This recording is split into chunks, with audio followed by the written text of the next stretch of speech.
So what is going on, guys? Welcome to some more Plants vs Zombies Battle for Neighborville here today. I am joined with iLogix HD, and we're going to be talking about different topics regarding Battle for Neighborville. This is going to be like a podcast-style series, so each podcast we're going to talk about a different topic. Logix is going to have some different topics on his channel to my channel, but today we're actually going to be talking about microtransactions. We're starting off with a big one, and we're starting off with a bang. Microtransactions. It's probably a big talking point in most games, and a lot of people, I'm just going to say it right now, a lot of people throw it down to EA. What's your thoughts on that? Yeah, I mean, when people look at companies such as EA, well, mainly EA, and it comes down to microtransactions, the first thing people are going to point out would probably be games that I play far too much, such as FIFA, Madden, for example, and the pack probabilities and all that good stuff. So it's a bit like EA's the devil in that concept. So microtransactions are bad. It makes you spend money. It can be addicting, and it's classed minor on the broader spectrum as gambling. You know, Yeah. So it's a touchy subject for sure. My personal opinion is they can be good and bad. I don't know about you, but For me, if they add microtransactions, that's something that's pay to win or something that's a definite no-no. For example, in FIFA, you can pay real money to gain more players, which can make you better. That, in my opinion, is a no. If they do it cosmetic ways, then I don't mind it. It's just if they only do cosmetics through then that kind of way, or the cosmetics are significantly better to try and get people to buy, then that's not really good. The thing which I want to talk about quickly is microtransactions are in the majority of games now, and that's probably not going to go away, as bad as it sounds, so it's something we're probably going to have to get used to. You know, developing a game is becoming more and more expensive, the quality of the games is improving, the amount of development that goes into them takes longer, and games aren't really getting that much more expensive. I'd probably say for the last, 10 years, a game's been £60. So, over the last 10 years, games have taken longer to make, and the quality's higher, but yet the base price hasn't increased too much. So, to try and make money on the game from a business point of view, they need to add post microtransactions into the game. It's just what level they decide to put them in, and that's the big thing. Like, Battle for Neighborville costs $40 or £40 or whatever it's going to be, so it's not a full price $60 game. So they put some microtransactions in there as well to try and obviously make more money. They have Rainbow Stars. They have prize bulbs. Rainbow Stars, you know, that's kind of like your currency you get in other games. But, you know, like they're saying, oh, it's EA, so that's why they've done all this. I mean, you get microtransactions in other games. Look at Activision and Call of Duty. They've finally changed their method with Call of Duty.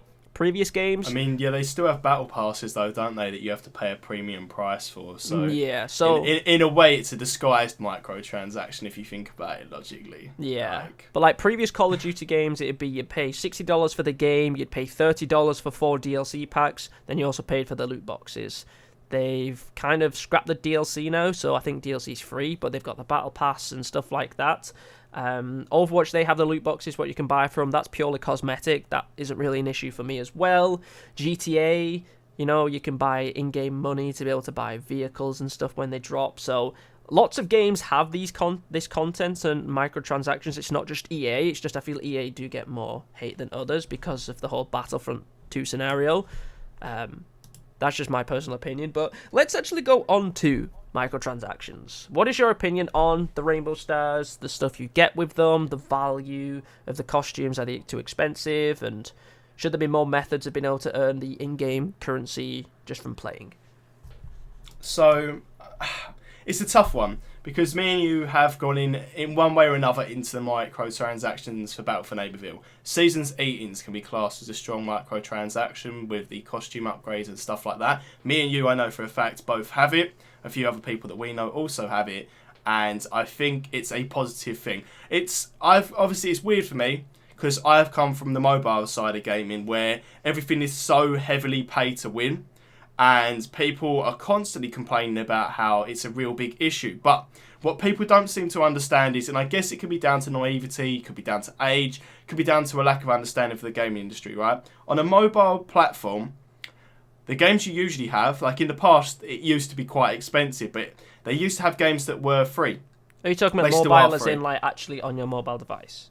Yeah, like actually on your mobile device, like your mobile games, your iPads, your tablets, and your phone, right? So for them, microtransactions is seen as a way for the game to survive. I mean, if a game's not making money and it's a free game, where's that money coming from, right? When it comes to mobile games, like nobody pays money for games like on mobile. No, if you're paying money for a mobile game in this day and age, that can be classed as daylight robbery by other people, right? So your way of earning money and revenue is through advertising in that game, and it's through microtransactions. There's no other way of earning money as a mobile game, really, is there? Unless it's like sponsored content, but that's a whole different ball game anyway. Yeah. I think mobile games are in a whole different ballpark. Like most mobile games don't include player versus player interactions, apart from like Plants vs Zombies Heroes.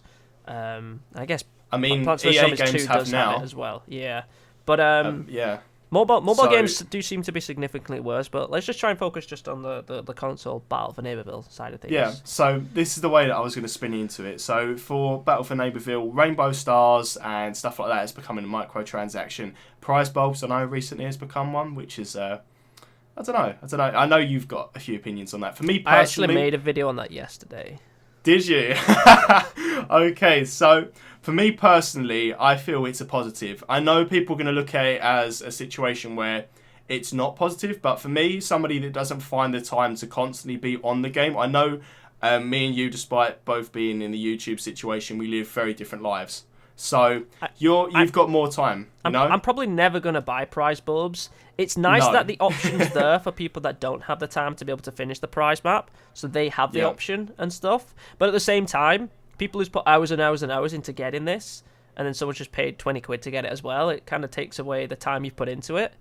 Yeah, I get you. It's just I think what a lot of people are worried about right now is the description of the prize bulbs, where it says you can unlock characters and legendary upgrades.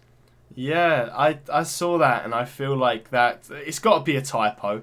So typo. One thing which someone did actually mention in the comments, or it might have been in my Discord or something, was that maybe the characters and the legendary upgrades aren't going to be available from the prize map. It's just going to be, let's say there's a store and they're going to be available as soon as they release, like a new character's released, it's going to be available forever, and it's just going to be sold for prize bulbs instead of coins or something like that.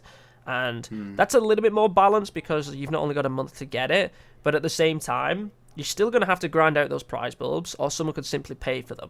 And if someone's paying to get that upgrade quicker, they're getting a pay-to-win advantage, which I don't agree with. Yeah, I get where you're coming from, but then you can also take it from a start of Battle for Neighborville. We had a few slip-ups with people manipulating the game to gain a load of coins. But that wasn't pay to win. That was cosmetic only. If someone can pay money to get a character quicker or an upgrade which makes a character better, you know. Yeah, I get where you're coming from. If they sold it with coins, like if they was planning to sell them, and it was like, we're gonna sell this character, you have to buy it with coins.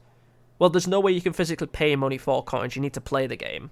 If they wanted to do it with prize bulbs, but they didn't have the pay method of prize bulbs, then it's just you have to play the game to unlock it, and it makes it more reasonable because you need to earn that character. You can't just open your wallet and get that character, you know? And quickly going back to the upgrades, what I've heard people saying about the upgrades, if you played Garden Warfare 2 and you got the upgrade, people saw a lot more value in those upgrades than this one, because right now you get a couple of cosmetics and that's it. Which, you know, people like cosmetics and stuff, but if you played Garden Warfare 2, you got coins, you got rainbow stars, you got characters, you got so many more things. Like, if you was going to buy an upgrade in Battle for Neighborville, people would probably expect to get some coins or maybe a few rainbow stars in there as well, whereas they haven't offered that yet.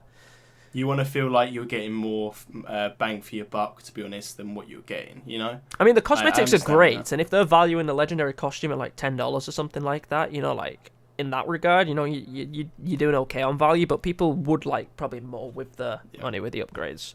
Well, that's interesting, though, because you're saying that in terms of microtransactions, you can take into account EA Access as well, because EA Access, not only does it give you a discount on Rainbow Stars in the store, it also gives you a few coins here and there, which is good, But I would have preferred it if they'd given you it's not a lot. stuff. It's not a lot. No, it's not. I think it's like 30,000 a month or something like that. Yeah, exactly. Which is, it's still nice. It's like a nice little incentive, but not when you've done everything and the coins don't do anything. Yeah, but in your case it is. For me, it's okay, because I mean, in our most recent video, you made me open up a capsule, and that was my my monthly bonus for me, access con, just like that, you know. So I get what the situation is. I would like for microtransactions to offer you that little bit more, because I mean, companies have got to make money, games have got to make money. With your EA, whether you're I don't know, 2K, etc., you've got to make money here and there, and that's where the microtransactions are coming in. I like that. I'm totally fine with that. Like microtransactions are going to be here. I'm going to be buying things to support, you know, the franchises I like. So I'm totally okay with that. Yeah, exactly. Like it's, but I know that people are going to see it from different perspectives, because that's the whole thing. That's a game overall. Nobody's going to be absolutely happy with the game. Like the entire community. I've learnt this from everything I've done with every game I've been involved with. People are always going to find a fault in something, no matter what that fault is. You know what I mean? Yeah. So microtransactions are seen as the devil. They are seen as a worrying thing. But I feel like the way Battle for Neighborville works right now, the microtransactions aren't bad. Like they're not. It's optional as well. Like if you don't want to buy a costume, you don't have to buy a costume. That's absolutely fine. You're still going to have 3 costumes and cosmetics in every prize map. So every month we get a prize map. So over a full year, you're going to get like 36 costumes and stuff like that for your characters, if you play the entire year and you get to unlock them and stuff. So you always have those options available. But obviously, if you want to buy money and you want to make your character look cool, then you can buy them through Rooks as well.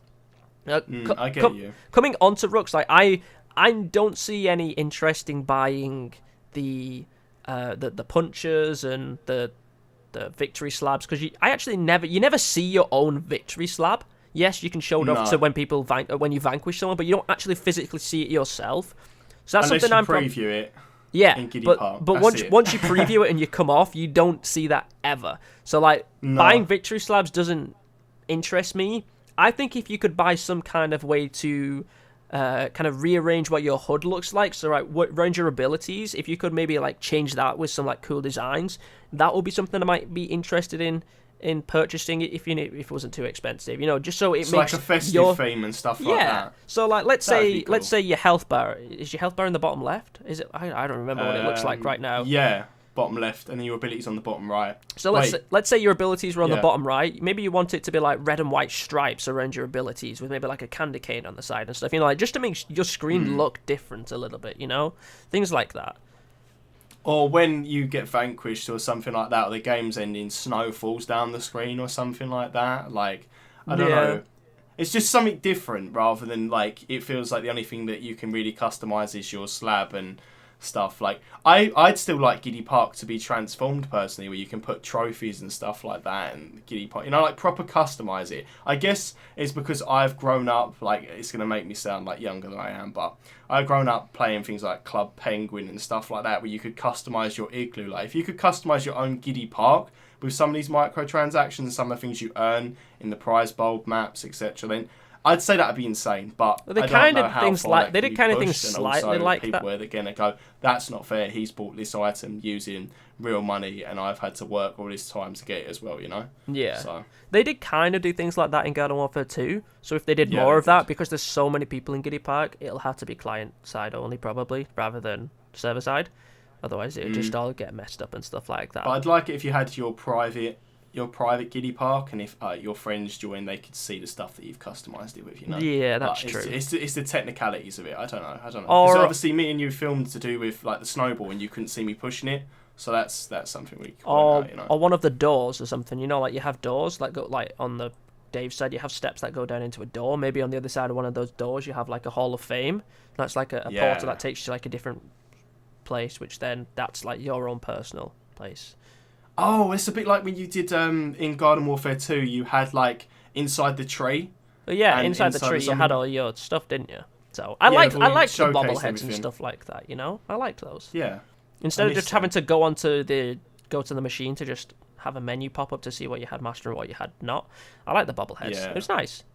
But a nice going back onto microtransactions, because obviously that's what this podcast is about. Like, what's your price? Like I said, I'm not bothered about victory slabs. That's not something which entices me. Some gestures, yes. I got the one drop because I think that was cool. With costumes, like, let's say it's 1,000 rainbow stars for a legendary costume. You know, the costumes look amazing. But that's 1,000 rainbow stars. That's $10. Now, comparing it to other games like Fortnite, let's say, or Battlefield, you know, they might be. Let's say they're $20. The difference is, which is one key thing as well, if you play Fortnite and you buy a legendary skin for $20, every game you play, you're using that skin. Whereas in Battle for Neighborville, if you buy a legendary Acorn costume, you're only using that costume for 1 out of 20 characters.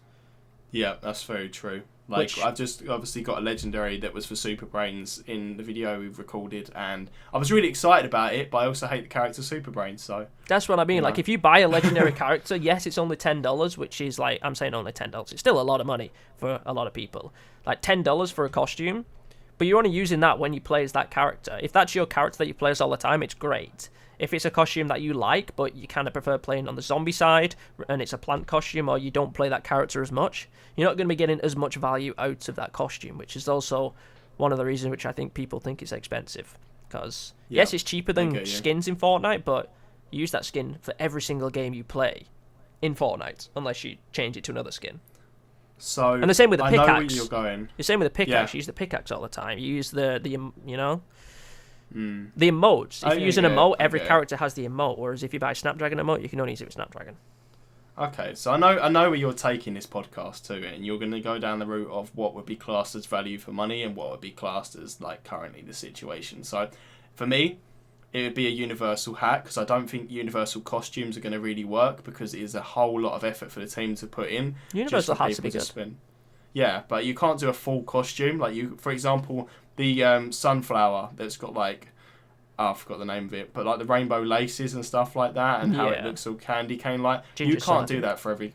Yeah, you can't do that for every character because it's going to take ages for the team to make that for every character, especially if new characters are added in, and then again you've got the situation of the costume won't apply to them because it hasn't been made as the character's been added. So then you'd complain about that when you'd say, why has my new character not got the universal costume as well? And they'd go, well, because you bought the universal costume before that character was even introduced. So universal hats, universal accessories. Now that's a situation that I can get behind personally, and I'd find value in my £10 or whatever dollars it's classed as. That would be valuable for me because I'd like that. Yeah. But then it takes away the value of the legendary hats that you can get in the prize machine. So that it's finding the balance.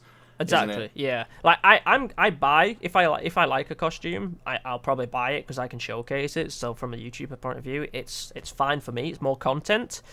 You know, like saving Rainbow Stars up, you guys can get your own costume, or you can buy your own costume like here and there if you want to try and get one or a couple here and there. You don't have to buy every costume.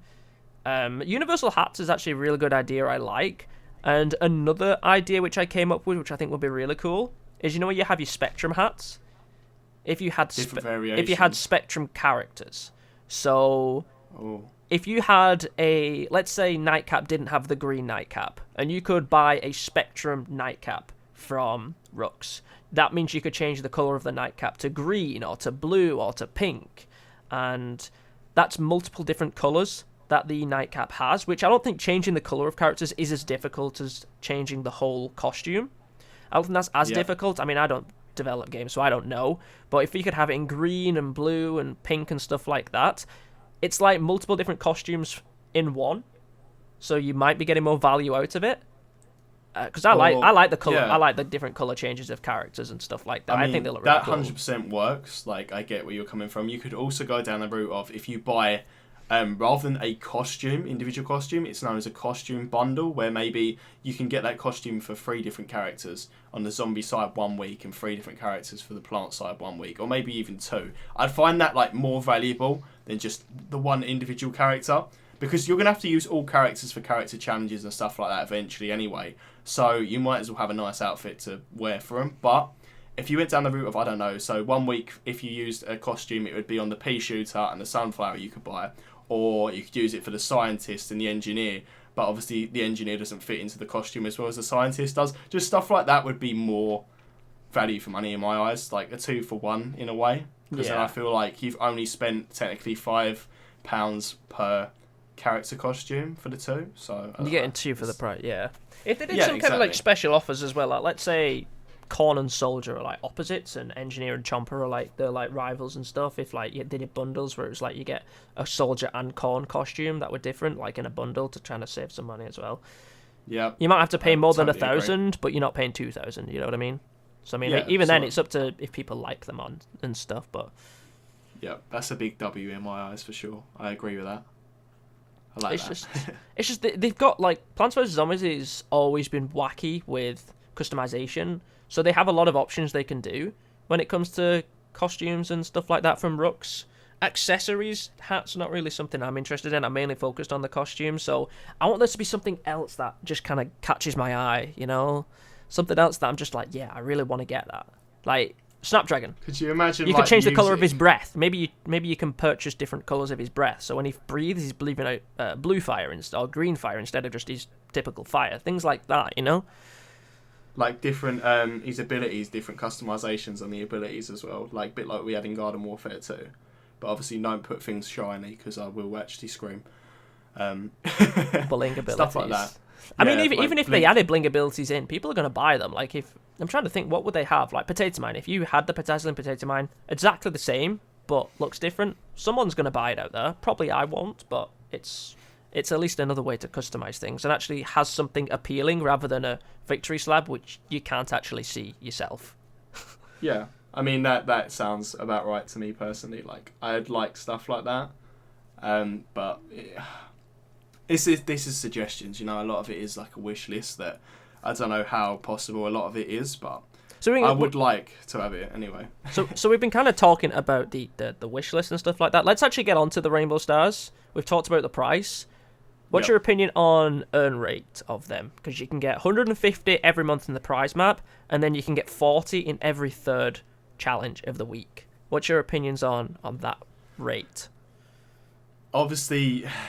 It's a tough one because you have a situation where the company's got to make money because they're putting in so much effort and time into everything they do. Like Rux is getting updated on basically daily, isn't he?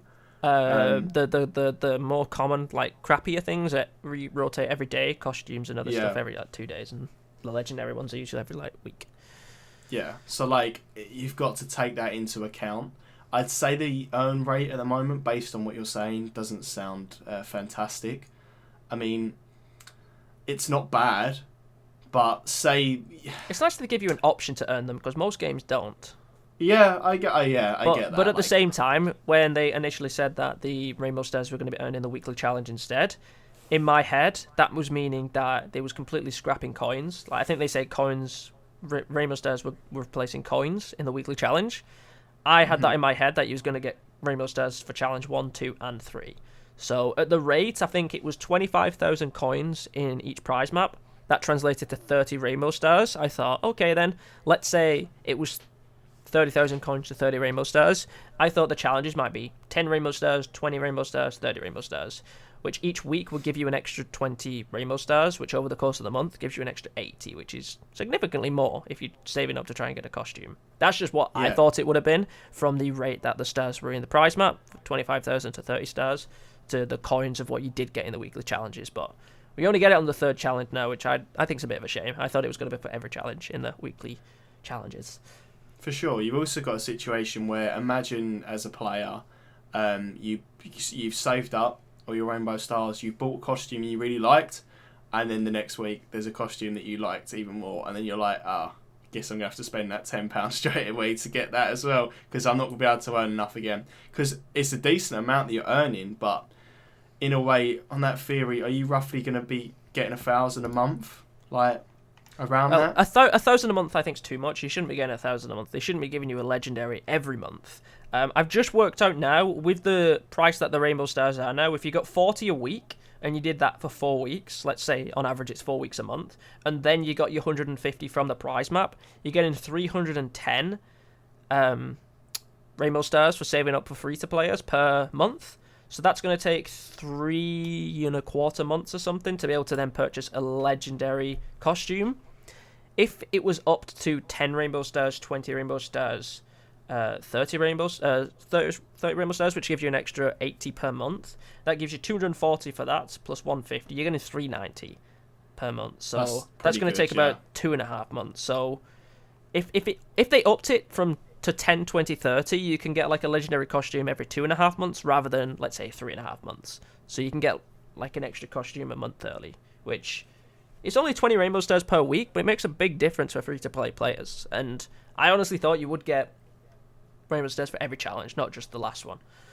I mean, yeah, based on what you've just done there with your calculations, that sounds much better to me. Also, I think it continues. That's if people play every week as well. That's if they get every single one done. That includes interaction as well, if you take that into account. Like, you could go way in on it and then just give up because you feel like you're not going to get it quick enough. I don't know. And also, going on to Rainbow Stars, you can purchase prize bulbs with them now. It's 25 prize bulbs for 1,000, 75 prize bulbs for 2,500, I think it is.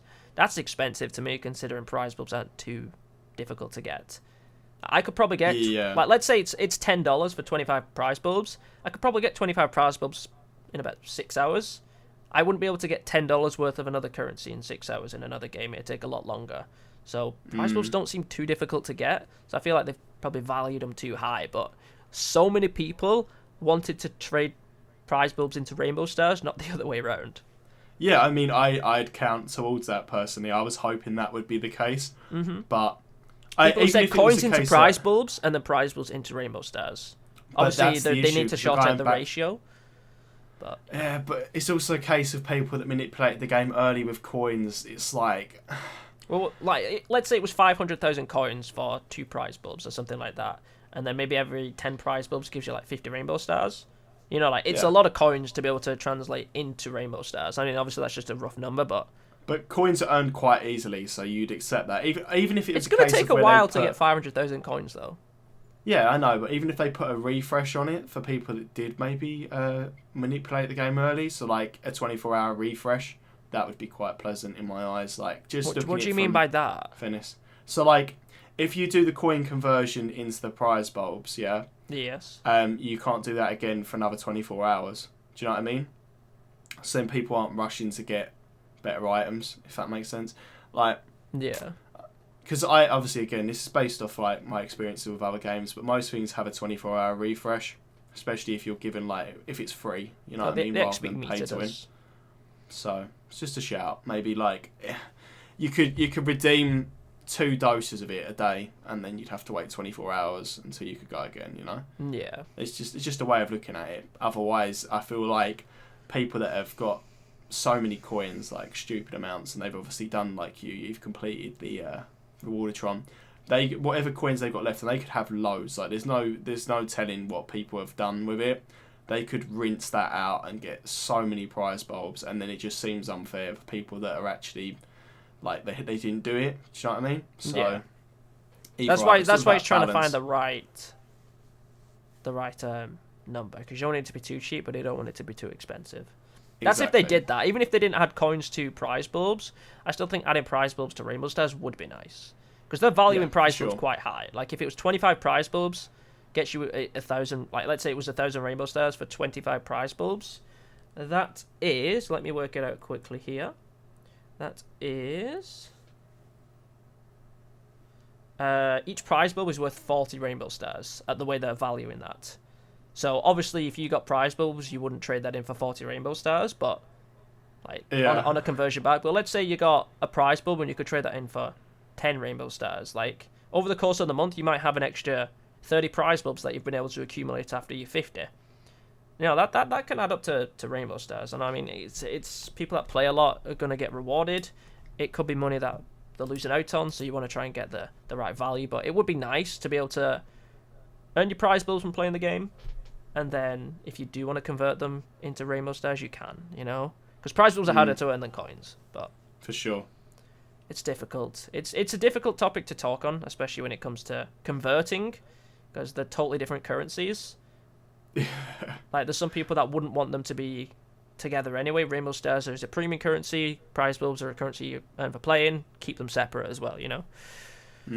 Yeah, it's a tough one, and I don't think there's a real correct answer that everyone's going to be happy with, if I'm honest, but I get it. I guess what could happen is you guys can let us know your thoughts down below of what you would like. Be in reason, guys. Don't say one prize will should give me 1,000 rainbow stars. Like, be reasonable of what you think, because you have to think from a gamer's point of view. You know, like as someone that loves and plays the game, you want to get value yourself, but at the same time, the business has got to make sure they don't go under. Like, they've got to make money. They don't want to make it too easy so that nobody's spending money, because they need the money to keep the game going. Continue doing free content like maps, modes, all that stuff. And even if they don't add more content, which they will be doing, it still costs money to keep the servers up as well. So they've got to make sure that there at least there's some money which is allowing the servers to stay up. That's what most games, they still have some kind of like, you know, like if they've had DLC in over the years, people are still going to buy that DLC, which helps pay for the servers and stuff. But we want more content, which is why I think they're adding different options. So obviously they want to make money, but at the same time they want to keep supporting the game. For sure. But yeah, let us know your thoughts down below. What do you think about this? Obviously this is a touchy topic. We've probably annoyed some people in this. There's also some people that probably agree with us. So let us know what you think about it down below. Is there anything else that you wanted to talk about? I believe that's it. I think we've covered everything like extensively here. But yeah, you're right. We've probably wound up a few people there, and a few people are in agreement. So it'd be interesting. Let us know in the comments below, as Zero said. Nonetheless, though, guys, hopefully you did enjoy this video, which is like a podcast for me. Billy is going to have his channel links down in the description. Make sure you go check him out. He's going to have a different podcast on his channel if you do want to go and listen to that. But nonetheless, thank you very much for watching. Oh, if you do have any topics that you want us to talk about in specifically, let us know down in the comments as well. But thanks for watching, and have a wonderful day.